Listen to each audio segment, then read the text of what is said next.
and telling us your story. And so now I have the difficult task, as I do every year, of kind of trying to sum everything up and wrap everything up. And this year I'm lucky enough to be joined by Rio Halliday as well, who's going to share her findings throughout the day, and Susan at the end, I believe. And so I'm going to go just through a few slides, and then I'm going to turn it over to Rio for her selections. And let me share the screen here, and we'll hope that that works.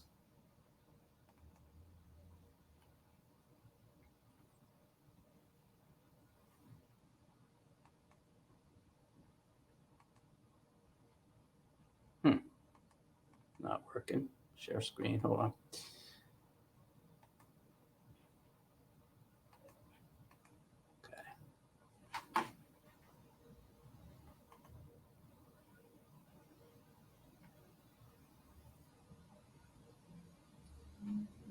Okay, we should be good. I think. Okay, I don't think the slides are advancing. There we go. All right, so thank you for everybody and who joined in, and looks like the transcription's on the bottom. Apologize for that. I'm not going to try and get it off, but I really want to start by thanking all of the members of the Delaware Healthy Mother Infant Consortium, and really the planning committee, especially Susan, who has done just such an incredible job of in detail for so many months planning today and inviting the speakers. And I kind of, as the chair of the DHMIC, get the credit sometimes, but it's really Susan and a lot of people sometimes behind the scenes who are really doing the yeoman's work, and I just can't thank you enough.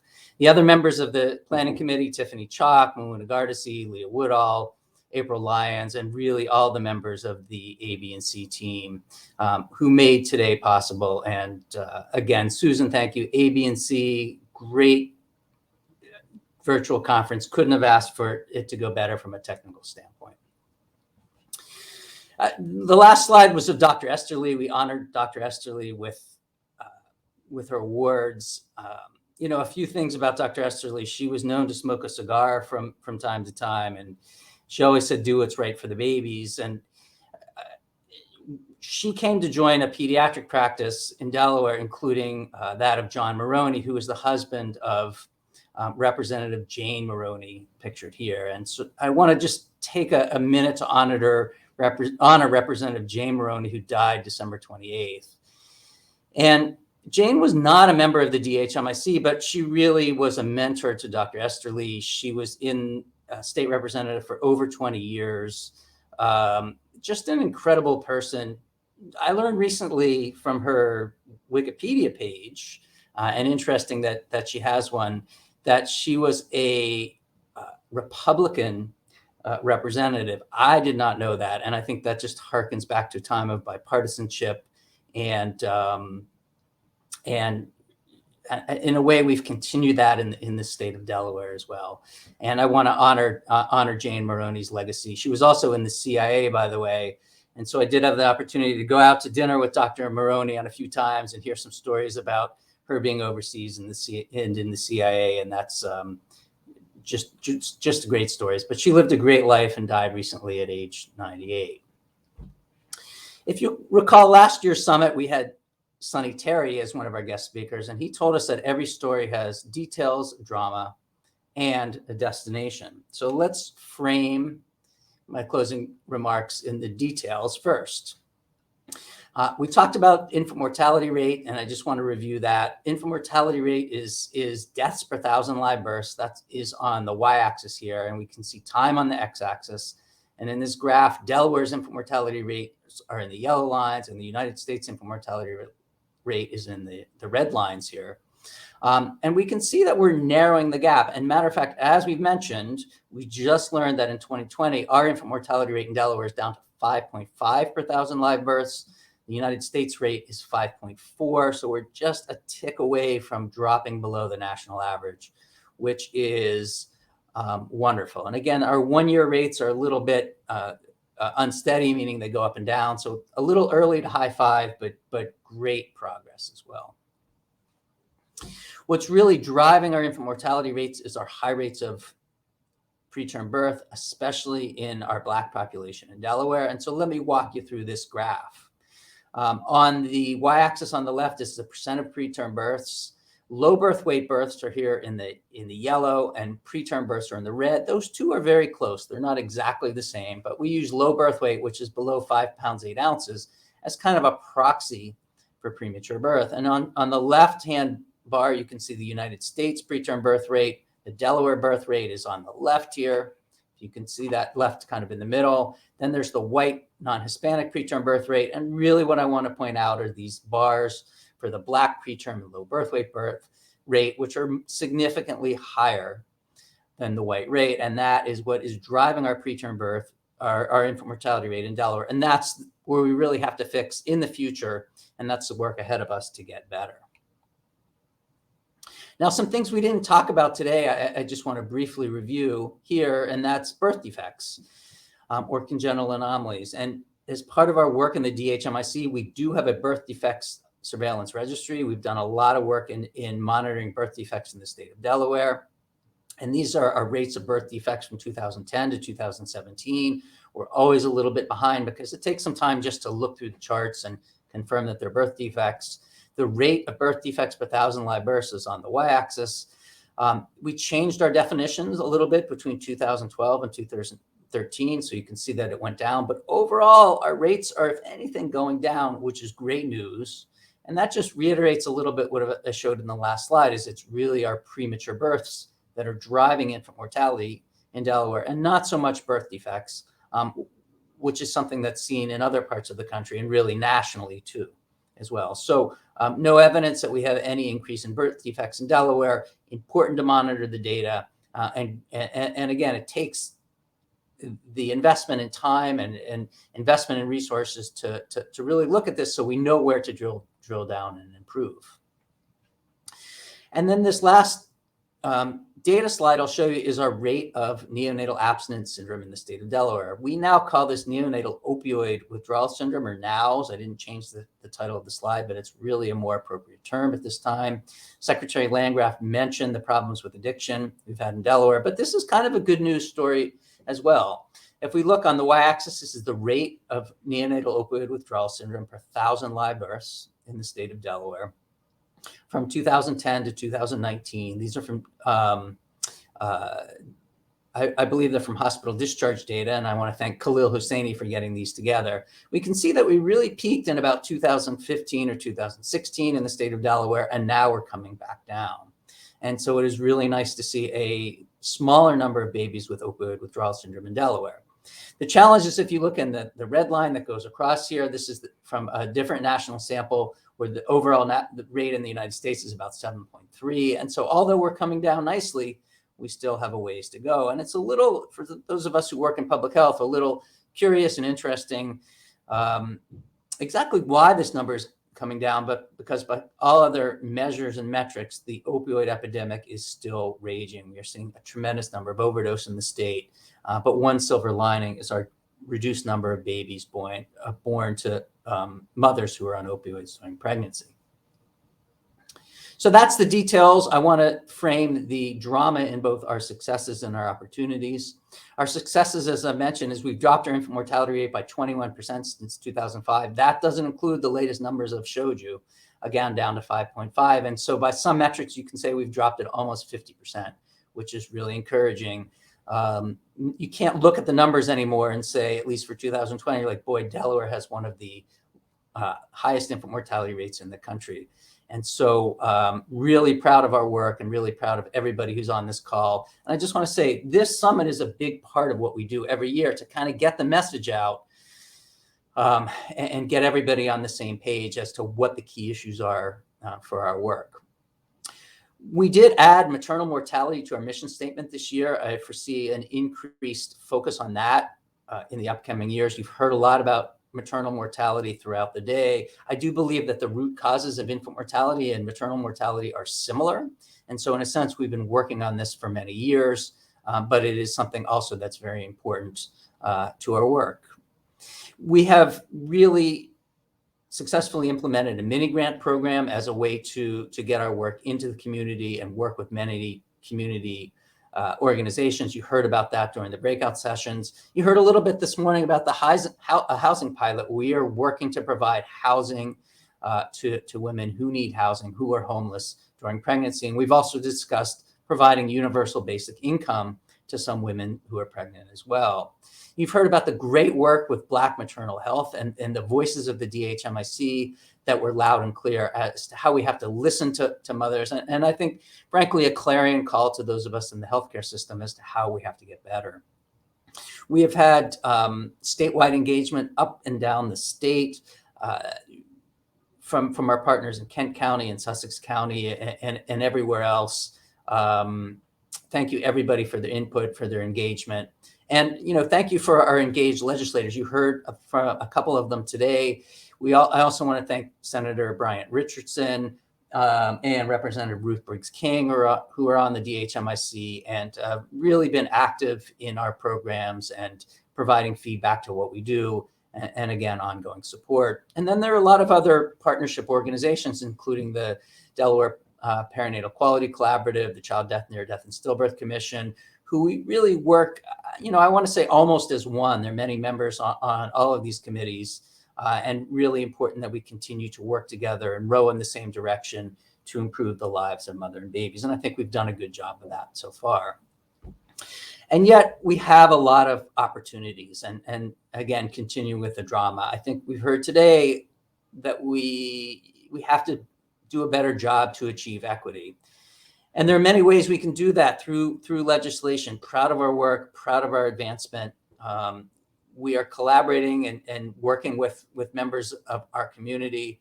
There's also work that has to be done in the hospital. And I do believe that we can't do one of these things without the other. They really interdigitate. I don't think legislation alone will be enough. Community work alone will not be enough. Hospital work alone will not be enough. And for those of us who work in the hospital system, I think we understand that. We confront what's in front of us on a day in, day out basis, but it really takes a changing of the system throughout the state of Delaware.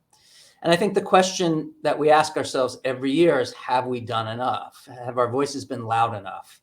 But that's really what drives us. That's what drives us to get national speakers, to hear from them, to learn from them, to come back to the meetings, to do the work at night, on weekends, and out in the community, and to be that ripple that really makes a difference, as we heard from David Williams early in this morning. And so, again, it's important for all of us to advocate for change, both inside and outside of the healthcare system. We have to change all systems of care in Delaware as well. And with that, for the destination and the call to action, to review what we've learned today, I am going to get out of presentation mode, and we are going to hear from Rio, and really excited to see what you've come up with from listening to us throughout the day. Thank you. And hello, everyone. My name is Rio Holiday. I have had the honor of sitting in and listening and witnessing and recording behind the scenes throughout the whole day. And what I'm going to do is go through each of the charts that I produced and show you some of the key themes and quotes and images that I captured. And then at the end, share some overarching themes that I heard. Before I do that, I'm curious if you can tell me in the chat with an emoji or text, how many folks are familiar with graphic recording? And I'm gonna wait just a moment to see replies come in. Just let me know if you're familiar with graphic recording. I'm seeing a thumbs up. Excellent. For those of you who are not familiar, what graphic recorders do is come into a conversation, a meeting, or an event and do three things. So listen to everything that's being said. The second thing is analyze and process, listening for key themes and quotes. And then the third thing, which is the part that you actually see, is documenting using words and images what is happening in the conversation. And the goal is to engage folks better, to engage folks who have different styles of learning, to document different people's voices, to have artifacts that aren't just written reports, but that are visual. And so as I go through these charts, and I'll switch my camera as I'm talking so you can see my iPad. As I go through these charts, that's what I've been doing. And I'm thrilled to share with you. So starting at the beginning, this is one chart with key takeaways from all of the dignitaries who we heard. And really what this does is it grounds us in where we are and where we're going. So I want to start with this thank you that we heard for making sure that women in the state have the same opportunities from birth and conception. I'm sorry, preconception. And just a technical note, I am zooming in so you can see I am trying to do it slowly so that no one gets motion sick. We also heard that you have made a difference. As we just heard, the 2020 numbers are in. Infant mortality rates have been lowered. We heard that there are amazing forces working together in this state to improve the health of mothers and babies and to lower the mortality rate. And in terms of what comes next, we heard first this question of how will we continue now that COVID has shown this light on disparities and social determinants. Your zip code is equally important, if not more important, than your genetic code. And some of the answers we heard were around getting louder and knowing that resources and allies like the Department of Public Health stand with you. We heard about giving voice to the truth of what it means to be a mother, as well as the challenges, as well as the good parts. And we heard awards for people and organizations who are doing this important work in Delaware already. So that is chart one. You're going to see some behind the scenes maneuvering. This was our second speaker, our second keynote, Dr. David Williams, Understanding and Effectively Addressing Racial Inequities in Health. And where he started was by reminding us that COVID is worsening inequities in health and asking this question of what drives those racial inequities in health. And he talked about socioeconomic status, the fact that we've been on a treadmill, by which he meant that time is going by, but we're not seeing the progress. One of the many pieces of information and numbers that he shared was that the 2018 rate of 59 cents to $1 earned by Black folks to white folks was the same as it was decades ago. And so we're in the same storm, but we're in different boats. You can't weather the storm when one paycheck is what's between you and homelessness. You can see this guy here and this other person in a yacht over here. And he made this link between residential segregation as the central driver of racial and ethnic differences in SES. And he said that residential segregation is like a burglar at midnight. No one notices it, but valuables disappear. And in this case, valuables are things like healthcare, schools, transportation, jobs. This does vary by zip code. He quoted a finding that if you can isolate and eliminate racial segregation, that will erase differences in earnings, graduation, unemployment. And this, of course, has effects on medical care. And he reminded us, told us that these racial inequities are not random, despite the fact that many folks surveyed thought that differences were related to how hard folks work. They're not. These inequities reflect a rigged system. And so that was a discussion of the structural barriers. He also talked about interpersonal and cultural barriers and interpersonal and cultural racism, starting with the everyday discrimination scale, which he developed, and said that the everyday discriminations are the little indignities. And these are associated with health impacts. We have studies and findings. There is a link between racism and stress and health. He used the examples of police violence and witnessing it even on a video, and how that affects the mental health of the entire Black population in a state. I'm not gonna read you everything. I realize that's what I was doing, but I'll keep moving and make it high level. He said, "We have a problem. What can we do?" And there were three main categories where he mentioned more health in the delivery of medical care. So that might mean access, screenings, diversifying the workforce, cultural competence, and so on. And the "and" is important. There is more to health than health care. And he talked about communities of opportunity. And so this might be investing in early childhood education, in neighborhoods, in housing and safety. And then he gave us some examples of health systems that are doing innovative work.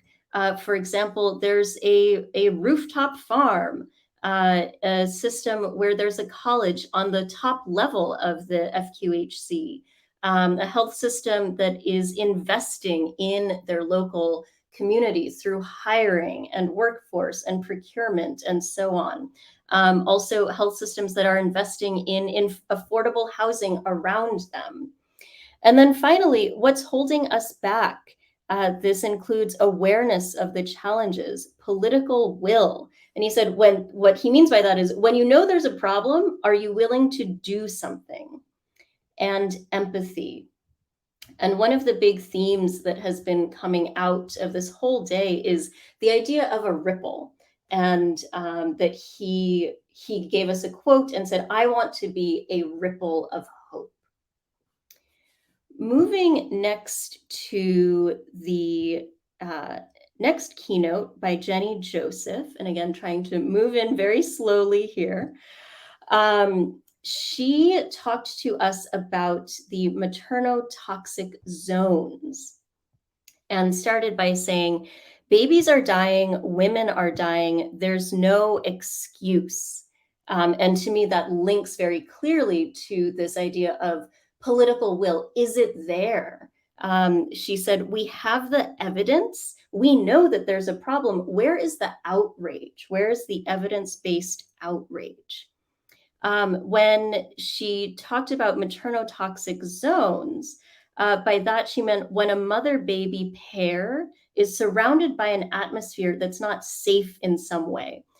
We might talk about neighborhood. We also might talk about the pop-up times that it happens, and this can be lethal. One of the things we just heard from Angelina Spicer was that people of color experience more mistreatment during the birth, and examples can include threats to withhold treatment, violation of physical privacy, and so on. And Jenny Joseph was also clear that this impacts providers too. It's not just about the patients who are experiencing the effects of this system. In terms of the JJ way, the focus points include safety, quality, and workforce. And some of the tenets include access, connections, knowledge, and empowerment. And one of the things that she mentioned multiple times was that these are things that don't cost money. They're around how we are together, around listening and treating each other with trust and compassion. And then finally, when asking what is needed, we heard several things. So quality and safe care for all women, appropriate level providers with cultural humility, remembering that the community has its own answers. They have their resources. They're already doing the work, and working with the community is the necessary work. And then financial support for students so that we can have providers who look like us in the door. And then lastly, understanding the roots of the inequities. And I see in the chat that someone's aha moment today was, I want to be a ripple of hope. And I would encourage folks to answer that question, and feel free to have that conversation while I'm going over this. What is your aha moment from today? So next we heard about the STAND acronym, and we heard from a panel of folks around addressing Black maternal health in Delaware. And the first S is speak up. And we heard about how it's important to share your story, advocate for yourself. This came up as a theme. And linked to that, someone has to be on the other end listening, which is, of course, a big theme of today. For the T, this is around training all health professionals with the acknowledgement that, yes, doctors and medical staff can be biased as well. And that, yes, bias and racism is embedded in healthcare. And the bias can include being around things like weight, religion, or more. And bias is a start. Bias training is a start. You have to pair it with other things. You have to make sure that your outcomes are showing that there is a change as well. We heard about the A for activate and educate women. And we heard a number of pieces of legislation, policies that are in the works, maybe just passed or being worked on. We also heard that it's okay to get a second opinion. You can interview your doctor. You can fire your doctor. For the N, in terms of not afraid, our speaker said, I'm going to start by challenging this idea of not being afraid, because when you hear all the things that we just did, all the stories that we have heard, it's too much to put the not being afraid on the patient. And so what this is about is honoring that these things are hard and operating anyway. Building communities around folks, understanding that fear tells us to pay attention. And then finally, a different frame of mind. We got quick snippets from each person. The first was that it is broke. We need to fix it. That's what a different frame of mind means. Implement best practices, take a holistic approach to healthcare. We heard a lot about that in terms of zip codes, where you work, live, and play as being equally important. And that it's not the responsibility only of patients to change the system, but the responsibility of those who uphold it. And yes, don't let fear immobilize you. I see in the comments as one of the key quotes from the speakers. To give you a little behind the scenes look, I was bouncing around between breakout rooms. I'm going to consult with my colleagues on the planning team because, of course, I didn't get to hear everything. But I wanted to capture this landscape of what is happening in Delaware right now. What are folks working on? What are they doing? Where are we going? What are we feeling? And so I captured some of the things. This chart is going to continue to grow and get bigger. And then lastly, we heard from Angelina Spicer. And this, I'll say as a graphic recorder, was very fun because since she told stories, I got to draw these little snippets of images that seemed to support what she was saying.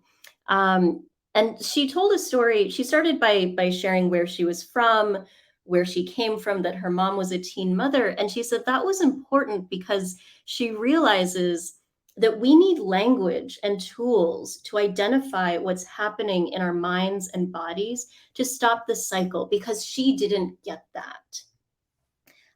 She rooted us in the fact that for her, education was key to feel like the world was an option, and that her vision was always bigger than Brooklyn. And that was very important for the way that she wanted to operate in the world, the choices that she wanted to make, including who she had a baby with and when she had a baby.